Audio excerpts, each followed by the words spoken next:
Hello everyone, आज हम करेंगे यूपी टेट साइंस पेपर 2 के कुछ इंपॉर्टेंट क्वेश्चन जिसमें टॉपिक है इलेक्ट्रिसिटी एंड हीट। तो सबसे पहला क्वेश्चन है which is not based on the heating effect of current. मतलब इनमें से कौन सा हीटिंग इफेक्ट, जो करंट का हीटिंग इफेक्ट है, उसके ऊपर बेस्ड नहीं है। पहला ऑप्शन है electric heater, electric bulb, electric iron या माइक्रोवेव। तो करेक्ट आंसर होगा हमारा माइक्रोवेव।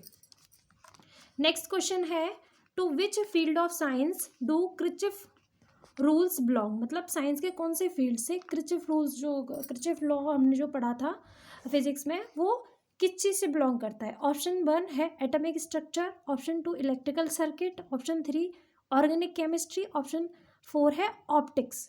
तो हम ये सभी जानते हैं कि जो हमारा क्रिचफ लॉ है वो किससे बिलोंग करता है, इलेक्ट्रिकल सर्किट से।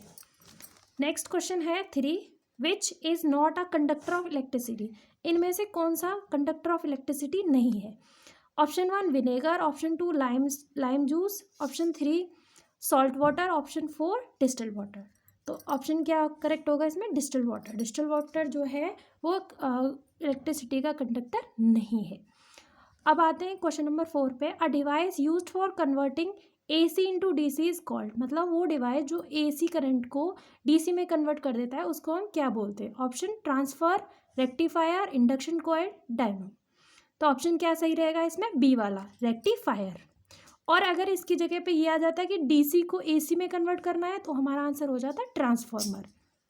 नेक्स्ट क्वेश्चन है 5 the neutral wire in a domestic electric circuit has the colour. जो हमारा घरेलू जब इलेक्ट्रिक सर्किट में जो यूज़ करते हैं वायर, उसमें न्यूट्रल वायर का कलर कौन सा है। तो इसका कलर कौन सा है, ब्लैक। अब आते हैं क्वेश्चन नंबर 6 पे। Which is a mode of heat transfer. मतलब ये 3 दे रखे हैं, इनमें से कौन सा हीट ट्रांसफर का मोड है। फर्स्ट है कंडक्शन, कन्वेंशन या रेडिएशन। तो बताना है। तो इसमें ऑप्शन हमारे एक पहला है फर्स्ट सेकंड, फिर बी में फर्स्ट सेकंड थर्ड, फिर सेकंड थर्ड, फिर फर्स्ट थर्ड। तो इसका ऑप्शन सही होगा बी, फर्स्ट सेकंड थर्ड, यानी कि ये तीनों ही हीट ट्रांसफर के मोड हैं।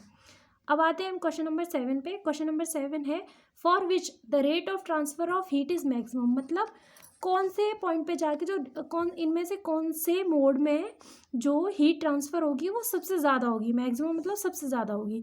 तो सबसे ज़्यादा होगी रेडिएशन में, ठीक है। इसका फर्स्ट सेकंड थर्ड तीनों ही ठीक है, रेडिएशन में। अब है question number 8 the amount of heat required for a substance to change in temperature is called. मतलब जो हीट रिक्वायर्ड चाहिए, अमाउंट ऑफ जो हीट रिक्वायर्ड चाहिए किसी टेम्परेचर को चेंज करने के लिए, तो उसके लिए हम तो वो कौन सी होगी। फर्स्ट है कन्वेक्शन, सेकंड है specific heat, radiation heat, latent heat. तो इसको हम बोलेंगे लेटेंट हीट। नेक्स्ट है question number 9 which laws is associated with the heating effect of electric current. मतलब कौन सा लॉ है जो heating effect of electric current का है, एसोसिएट करता है। तो ऑप्शन 1 है जूल, ओम्स, फराडे, ये न्यूटन। तो आंसर सही होगा जूल्स लॉ, ठीक है। लास्ट क्वेश्चन है हमारा 10 an ice block is left to melt on a tray, metal tray, when the ice block melt. मतलब एक मेटल ट्रे पे हम आइस का एक ब्लॉक रखते हैं और उसे मेल्ट करते हैं। तो मेल्ट करने के बाद जो ब्लॉक जो मेटल ट्रे होगी उसका क्या रहेगा वो हमें देखना है, टेम्परेचर। तो ऑप्शन 1 है the temperature of metal tray decrease. मतलब क्या टेम्परेचर डिक्रीज होगा। ऑप्शन 2 है इंक्रीज, मतलब इंक्रीज होगा। या फिर आइस ब्लॉक का जो टेम्परेचर है वो 0 डिग्री से कम रहेगा। तो टेम्परेचर क्या होगा, डिक्रीज होगा। Option A is correct. Thank you.